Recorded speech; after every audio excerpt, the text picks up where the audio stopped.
Queridos amigos de Pan de Vida, Alejandro Sada tiene un doctorado en filosofía por la Universidad de Navarra, en donde realizó una tesis sobre la naturaleza y la misión y la filosofía en el pensamiento de Joseph Ratzinger. Y también tiene una maestría en filosofía por la UNAM. Es estudioso de la naturaleza, de la relación que existe entre la fe y la razón, entre la teología y la filosofía en el pensamiento de Joseph Ratzinger. Es congresista y escritor de obras como Asentimiento y certeza del pensamiento de John Henry Newman, una defensa de la creencia religiosa, publicado por NUN en 2021.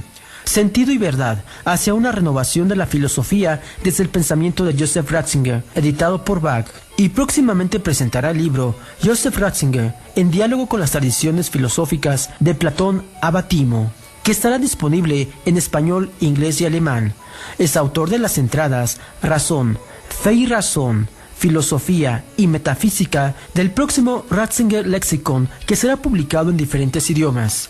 Actualmente es profesor investigador del Instituto de Humanidades de la Universidad Panamericana, en donde dirige un grupo de investigación internacional sobre la relación entre la filosofía y teología en el pensamiento de Joseph Ratzinger.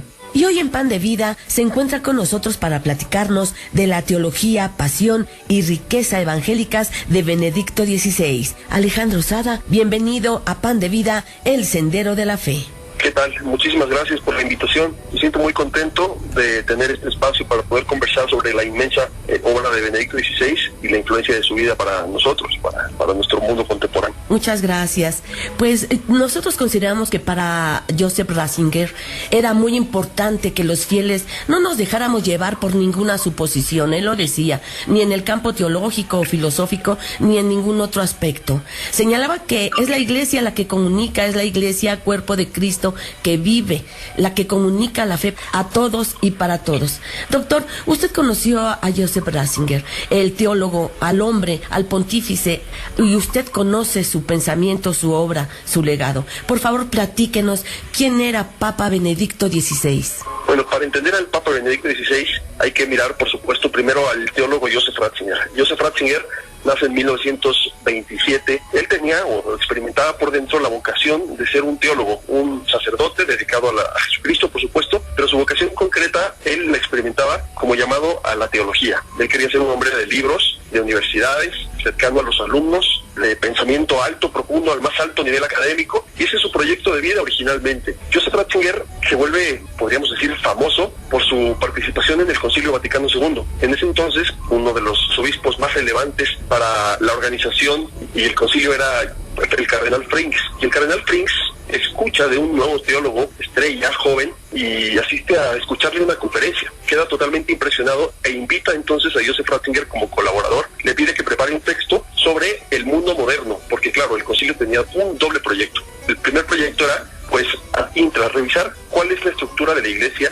y qué es la iglesia en su interioridad. Y después un proyecto extra, esto es, cómo la iglesia tiene que dialogar con el mundo fuera del ámbito eclesiástico, con el mundo contemporáneo. Entonces, para hacer este diálogo con el mundo moderno, incluso con el mundo no creyente o el mundo de otras religiones, había que primero como definir cuáles eran los rasgos o las pinceladas más importantes de este mundo contemporáneo. Entonces Joseph Ratzinger escribe un análisis agudísimo para diagnosticar cómo es el mundo de su tiempo, el mundo de finales de los 50, principios de los 60, y el cardenal Frings lo publica a su nombre. O sea que este texto primero fue atribuido por largas décadas, muchos años, al cardenal Frings, hasta que después se supo que su verdadero autor había sido Joseph Ratzinger. El Papa Juan XXIII, que fue el que convocó al Concilio Vaticano II, recibe este texto de Frings o lo lee, no sabe que es de Ratzinger, piensa que es de Frings, y convoca a Frings a una cita. El cardenal Frings va asustado porque dice, ya me va a regañar el Papa Juan XXIII, pero Juan XXIII lo que le dice es, qué bella coincidencia de pensamiento. Usted ha explicado en este texto lo que yo hubiera querido decir y no supe cómo hacerlo. Y el teólogo que estaba detrás de ese texto magnífico era precisamente Joseph Ratzinger.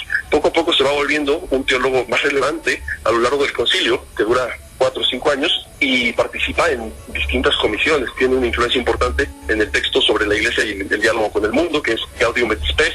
Tiene también una influencia importante, uno de los documentos más importantes del concilio, que es el que habla sobre la revelación. Entonces, bueno, desde entonces Ratzinger se vuelve famoso, podríamos decir. Otro punto importante que lo lanzó a la fama en el mundo de la teología fue su libro Introducción al Cristianismo, que en 1968 se convirtió en un bestseller. Es una historia curiosa, porque quien lo invitó a la Universidad de Tubinga, que era en ese entonces, sigue siendo una gran universidad, pero en ese entonces era la gran universidad de teología en el mundo, la teología alemana, tiene una facultad de teología católica y otra facultad de teología protestante. Pues quien lo invitó a Tubinga, quien lo recomendó fue ni más ni menos que Hans Küng. Hans Küng, su eterno después, bueno, no quiero decir enemigo, pero es famosa la disidencia y los raspones que tuvieron después, posteriormente, Benedicto XVI y Hans Küng, ¿no? Hans Küng lo invita a ser profesor de Tubinga, alternan semestre, un semestre imparte clases Joseph Ratzinger, otro semestre imparte clases Hans Küng, y en uno de esos semestres en los que le toca a Hans Küng, Joseph Ratzinger pone por escrito un comentario, podríamos decir que es un comentario al credo con una brillantez, con una novedad, con una frescura que no se habían escuchado en su tiempo. Fascina inmediatamente a los teólogos, y ese libro en el primer año me parece que vende algo así como 50,000 ejemplares, y se editan 9 veces, y se da a conocer entonces el joven teólogo alemán al mundo intelectual de la teología. Por ahí escuché alguna vez, o creo que lo leí, que este libro fue el que después motivó a Juan Pablo II a llamar a Joseph Ratzinger a ser prefecto para la Congregación de la Doctrina de la Fe. Pero bueno, esa es una historia que ahorita podemos entrar a la relación entre Juan Pablo II y Ratzinger. Me gustaría nada más enfatizar esto. Joseph Ratzinger es fundamentalmente un teólogo al principio de su vida, y él así percibe su carrera.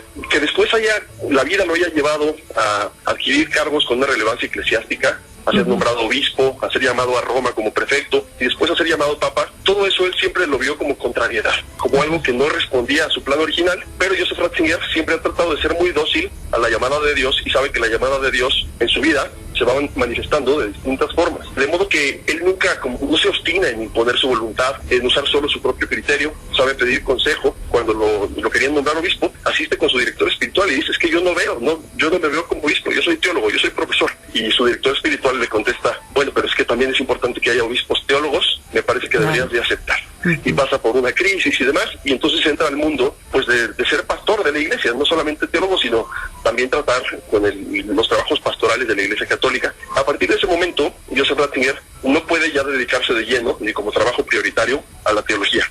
A partir de ese momento, Joseph Ratzinger es, antes que nada, un obispo. Antes que un teólogo, un obispo. De modo que trata de encontrar horas en su agenda para poder continuar con su estudio, para poder continuar con el desarrollo de su teología, para seguir escribiendo textos, pero ya no tiene el tiempo para escribir grandes volúmenes sistemáticos, inmensos, ¿no? Como los que podemos ver publicados por otros teólogos. Tiene que, podríamos decir, conformarse con publicar pequeños papers, pequeños artículos, hacer conferencias para un congreso, pero ya no puede abarcar una obra monumental de teología sistemática. Así que lo que empieza a hacer Joseph Ratzinger es, pues, publicar pequeños textos que son miles, o sea, y bueno, exageré con lo de miles, son 1300 los textos publicados por Joseph Ratzinger, ¿no? Antes de ser papa. Esto lo sabemos porque sus alumnos en el 2009 publicaron un índice que se llama Das Werk, en alemán, la obra, y este índice lo que hace es ponerle una clave a cada uno de los textos que Joseph Ratzinger publicó. El texto B1, el B2, el B3, y estos Bs, B1, B2, B3, llegan al B mil y tantos. Estos 1000 y tantos títulos son la mayoría piezas breves, de 10 o 20 páginas, que escribe para un congreso acá, para una introducción a un libro acá, para un capítulo a otro libro por acá. O sea, no son grandes libros, son artículos o piezas pequeñas. Ahora, después se empiezan a hacer antologías de estas piezas pequeñas. Empiezan a editarse colecciones de estos 1300 artículos bajo el título de uno de sus libros. Ahora, libros publicados también son bastantes, son 130 libros más o menos. Pero esos 130 libros, casi todos, son compilaciones de esos artículos publicados primero como capítulos o como conferencias para un congreso y demás. Entonces, adicionalmente sí que tiene, eso sí, tiene algunos libros que son escritos como libros, no como antologías de artículos. Por ejemplo, ya mencioné Introducción al Cristianismo, que es el que lo lanza a la fama en el mundo teológico. Pero antes de Introducción al Cristianismo, ya había publicado su tesis sobre el pensamiento de San Agustín, su tesis doctoral. Y también ya había publicado su tesis sobre el pensamiento de Buenaventura. O sea, estos dos santos para él son muy importantes. Sí. Escribe también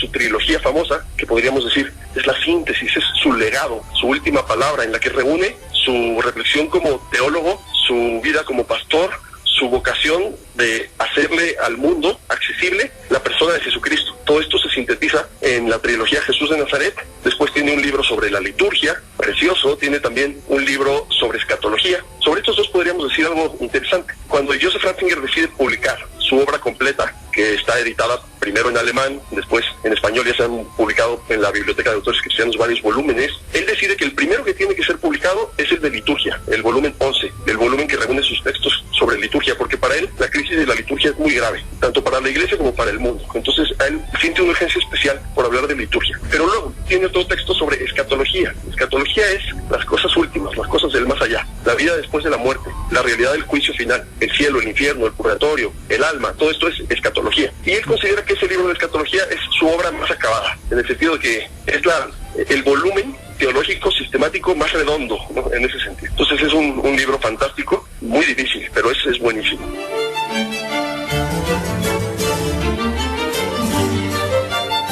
Los invitamos a escuchar unos mensajes de vida en fe y regresamos con ustedes a Pan de Vida, el Sendero de la Fe. Les recordamos que estamos platicando con el doctor Alejandro Sada Mier y Terán. Continuamos.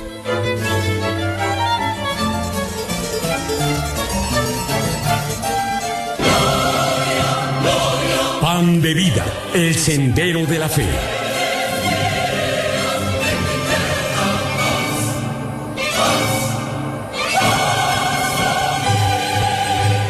Llegó el bajadón de precios Soriana. Hasta un 50% de descuento en toda la ropa de invierno y pijamas para toda la familia. Además, aprovecha que el refrigerador Mave de 14 pies con despachador lo bajamos a 10,490 pesos. Soriana, la de todos los mexicanos. A enero 9, consulta modelo participante. Aplica restricciones. Dato curioso.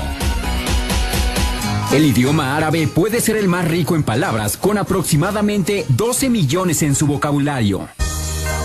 En Chedraui, por ti cuesta menos el Día de Reyes. 30% de descuento en playeras, pantalones, faldas, vestidos y conjuntos para niña o niño, varios personajes. Hasta el 8 de enero.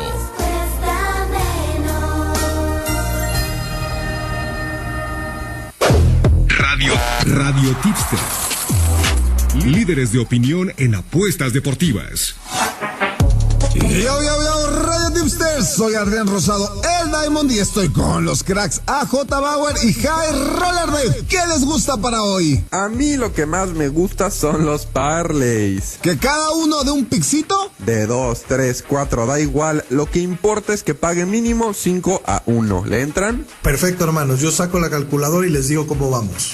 Arranco con mi Real Madrid venciendo al Villarreal. El Madrid debe aprovechar que el Barcelona enfrenta al Atlético de Madrid sin Lewandowski para quedar como líder absoluto. Momio de más 105, papi. Voy a la Liga MX con mis poderosas Chivas que enfrentan a los Rayados. La siguiente jugada nos dio de comer toda la temporada pasada y con este caballo hasta que me tire. Ambos anotan gol, momio de menos 125. Juntando estas dos posturas llegamos a más 269. Yo me voy al Atlas contra Toluca. La contratación de Benjamín Mora como técnico, la verdad no me da mucha esperanza, así que Toluca doble oportunidad, gana o empata, momio de menos 150. Eso llegamos a la meta, parleycito que paga más 515, o sea, más de 5 veces la lana que le metemos. Y ojo que estas jugadas están buenísimas también para meterlas sencillas, ¿eh? No. Nada de andar de sacatones. Canta el parlay oficial y nada de andar echándose para atrás. No, para atrás ni para tomar vuelo. Primera parte del parlay, Real Madrid gana. Segunda parte, ambos anotan en el Chivas contra Rayados. Y la tercera parte, Toluca doble oportunidad, gana o empata contra el Atlas. Momio de más 515. Y si les gustó este parlaycito y quieren más, regístrense en radiotipster.mx. Que llueva la lana, nenes. Sigue haciendo temblar la casa en radiotipster.mx. Les comparto los precios más bajos. Junta 3 Néctar del Valle 125 mililitros y llévatelos por 10 pesitos. Con mi morraya ahorras mucho más. Bodega Aurrerá. Pan de Vida, el Sendero de la Fe.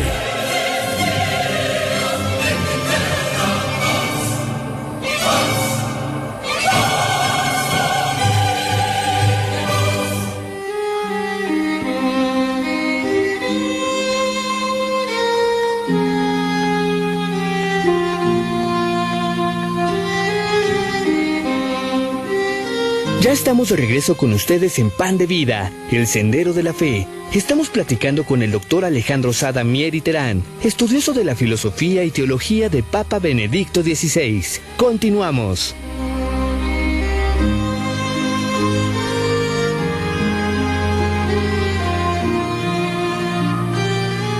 Estos últimos libros que acabo de mencionar, Liturgia, Escatología, Introducción al Cristianismo, son libros grandotes, escritos como libros desde el principio. Después tiene un montón de publicaciones, pero como dije, son casi todos compilaciones o colecciones de artículos que primero fueron publicados como piezas individuales. Esto es como para darnos una idea de el legado o en masa, en cantidad, de qué hablamos cuando hablamos de la obra de Joseph Ratzinger. Hablamos de una obra tremendamente voluminosa. Yo a los lectores les recomendaría, si quieren tener una aproximación a su pensamiento, comenzar por las entrevistas. Las entrevistas que hay varias, ¿no? Varias que publicó su biógrafo. Es una historia bonita porque el biógrafo se acercó a Ratzinger siendo medio agnóstico y crítico, ¿no? Y terminó fascinado con el pensamiento de Joseph Ratzinger. Terminó convertido, terminó completamente comprometido con la fe de la Iglesia Católica, pero su entrada, digamos, al mundo de la fe fue precisamente, o fueron esos largos coloquios con el teólogo y después el Papa Benedicto XVI. Fue un papa que a los 89 años, siendo emérito, presentó su libro Últimas Conversaciones, un libro en el que habla de un balance de su pontificado. Este libro es una de las entrevistas que tuvo con Peter Sewall, de hecho, y Peter Sewall tiene horas y horas y horas de conversaciones grabadas con Joseph Ratzinger y con Benedicto XVI. Entonces, yo recomiendo acceder a Joseph Ratzinger por vía de estas entrevistas, porque además de que habla con un lenguaje sencillo, no se necesita ser un teólogo o un filósofo para poder entenderlo, eso no hace que dejen de ser profundas.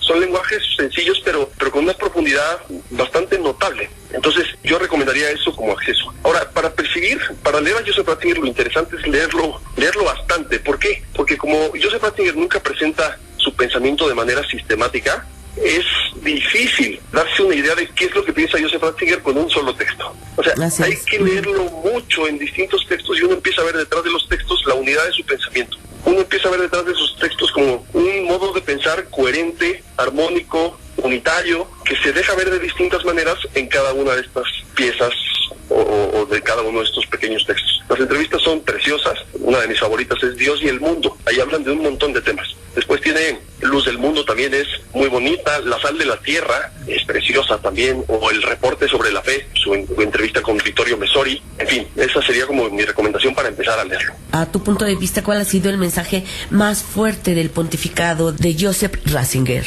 Muy bien, a ver, Benedicto XVI tiene muy claro, me parece que es importante subrayar esta diferencia, tiene muy claro que él como papa no es el mismo o no es lo mismo exactamente que él como teólogo. Él llegó a hablar de esto en un par de ocasiones.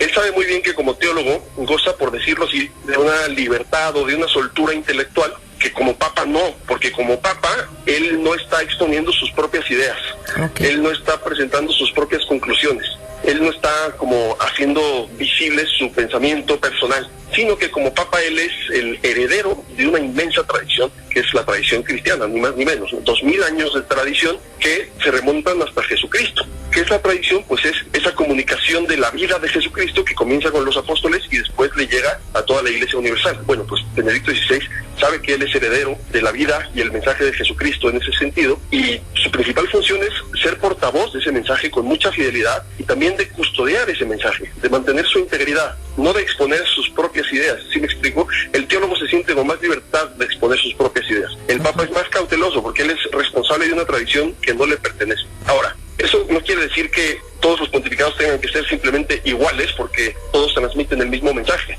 ¿Por qué? Porque el tiempo histórico va cambiando la situación de cada momento. Entonces, a cada pontificado le corresponde hablarle a su tiempo particular. No son las mismas las preguntas del mundo actual, la sensibilidad del mundo actual, que las preguntas que tenían hace 200 años, por ejemplo. De modo que el modo de presentar el mismo mensaje de siempre tiene que adquirir nuevas formas. Es el mismo mensaje, ciertamente, pero tiene que irse presentando de maneras siempre novedosas, porque cada periodo de la historia reclama que la fe responda a preguntas que tienen su propio matiz.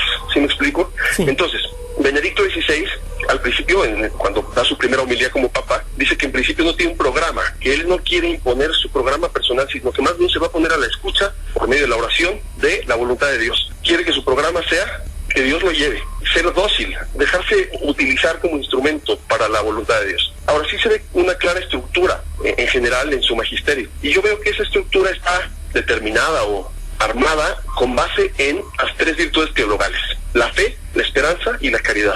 Si ponemos atención, sus tres encíclicas tratan precisamente sobre las tres virtudes teologales. La primera de ellas, Dios es amor, se habla del amor, y la primacía del amor es el amor de Dios. Y ya después hablamos del amor entre nosotros. Pero lo más importante del amor es que Dios es amor, ¿no? Después veremos que su tercera encíclica habla del amor entre nosotros. Es una encíclica social que habla de la responsabilidad que tenemos unos con otros, Caritas in Veritate. Entonces ahí vemos dos encíclicas dedicadas a la virtud teologal del amor, de la caridad. Después, su segunda encíclica, personalmente mi favorita, con una riqueza espectacular, es dedicada a la esperanza en la salvación. Y allí Joseph Ratzinger trata de desmentir diferentes formas falsas de entender la esperanza, porque la esperanza no es nada más un vano optimismo ingenuo, ni tampoco la esperanza es pretender que lleguemos a alcanzar el reino de Dios en la tierra, en el sentido de que la esperanza cristiana es escatológica. ¿Qué quiere decir eso? Que apunta aún más allá, que apunta al mundo futuro. Eso tampoco quiere decir que no tenga nada que ver con nuestro mundo hoy, porque como dice Joseph Ratzinger, la esperanza, aunque ciertamente se refiere a lo que llamamos el cielo, el más allá, la vida del mundo futuro, tener la convicción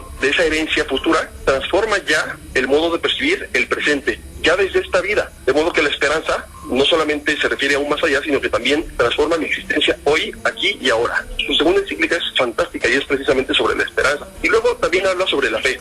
La fe quizás sea el tema más recurrente en sus homilías y en su magisterio. La fe es una encíclica que no la vimos mientras él era papa, sino que la publica Francisco. ¿Recuerdan? Es Lumen Fidei. La luz de la fe es una encíclica que escribe el Papa Benedicto, pero que después Francisco de alguna forma le añade algunas cositas y la publica a cuatro manos. Es una encíclica que podríamos decir se hizo a la limón entre el Papa Francisco y el Papa Benedicto, pero viene impulsada por este programa de hacer una teología y presentar el magisterio en torno a las tres virtudes teologales que son la fe, la esperanza y la caridad. Por cierto, que también cuando vino a México, todos los mensajes que nos dio a los mexicanos orbitan en torno a las tres virtudes teologales. Él, en el avión, a los periodistas les dice: yo voy a México porque quiero confirmar al pueblo mexicano en la fe, quiero animar al pueblo mexicano en la esperanza, y también quiero invitarlos a un compromiso más serio en la caridad. La fe, la esperanza y la caridad. En el aeropuerto lo vuelve a repetir en frente del presidente: yo vengo a México como peregrino de la fe, de la esperanza y de la caridad. Entonces yo creo que estas tres palabras son clave para entender cuál es el mensaje de Benedicto XVI para el mundo. Benedicto XVI es una persona convencida de que Jesucristo es el Hijo de Dios, de que Jesucristo es Dios hecho hombre. Esto es muy relevante porque si Dios de verdad se hizo hombre y nos dio la cara, Dios ya no es nada más una hipótesis como podría ser, por ejemplo, el Dios de Aristóteles, el Dios de los filósofos griegos que concluyen que debe de haber una causa primera y piensan en Dios como en la gran hipótesis para explicar el mundo y su unidad. Dios tampoco es ya un ser mitológico, como en un montón de mitologías en las que el ser humano, con una especie de intuición sobre lo religioso, presenta diferentes imágenes para manifestar su intuición religiosa. Dios ya no es ni una hipótesis y tampoco es producto de nuestra imaginación, sino que el Dios creador, el mismo en el que pensaban Aristóteles y Platón, el mismo de la hipótesis, este Dios nos ha mostrado su rostro, se ha hecho presente en nuestra historia, nos ha convocado, nos ha provocado, ha salido a nuestro encuentro, de modo que las cosas no pueden seguir igual como antes, ¿no? Todo cambia si de verdad Dios existe y Dios sabe de mí y Dios me ama y Dios se hace presente en el mundo. Así que esta fe en la presencia de Dios entre nosotros nos da una nueva esperanza que incluso es más fuerte que el miedo a la muerte y también nos compromete a asumir el proyecto al que Dios nos ha convocado, que es el proyecto del amor. Por eso vemos aquí toda la estructura. La fe en ese Jesús de Nazaret transforma nuestra esperanza y nos compromete en el amor. Y me parece que esto redondea un poco el mensaje fundamental del magisterio de Benedicto XVI. Es anunciar a Dios entre nosotros, que se nos ha dado en la persona de Jesús de Nazaret. A usted, como estudioso de Joseph Ratzinger, ¿qué aspecto de su vida le ha impresionado más? A mí me ha dejado atónito el último periodo de su vida, el silencio, la discreción, la vida en una oración silenciosa. Eso a mí me ha conmovido mucho, porque no sé bien todavía por qué, pero ver a un papa que renuncia al poder, que renuncia a la fama, que está dispuesto a asumir la crítica y que se muerde la lengua en el silencio y en la oración, creo que es un gran testimonio para el mundo, que es un mundo activista, un mundo de ruido, un mundo de espectáculo, un mundo que quiere poder, que quiere likes, que quiere retweets, y vemos el silencio de un papa que se pone delante de Dios para beneficio de la Iglesia en un silencio discreto. Eso me pareció a mí muy conmovedor. Ahora, el momento más apasionante desde mi punto de vista de la vida de Joseph Ratzinger, y esto tiene que ver con mi carrera porque yo soy filósofo, es cuando estaba en la universidad, cuando era profesor. A mí me encanta toda la teología del profesor Joseph Ratzinger y bueno, por supuesto, eso no quiere decir que no valore el magisterio del Papa, por supuesto que valoro el magisterio del Papa, pero sus textos o sus diálogos con el mundo del pensamiento filosófico me parecen magníficos. Doctor Alejandro Sada, muchísimas gracias por esta primer parte de este tema tan importante, tan apasionante. Muchísimas gracias a ustedes, ha sido un placer y nos vemos la próxima semana para continuar con esta conversación. Muchísimas gracias. Gracias, doctor.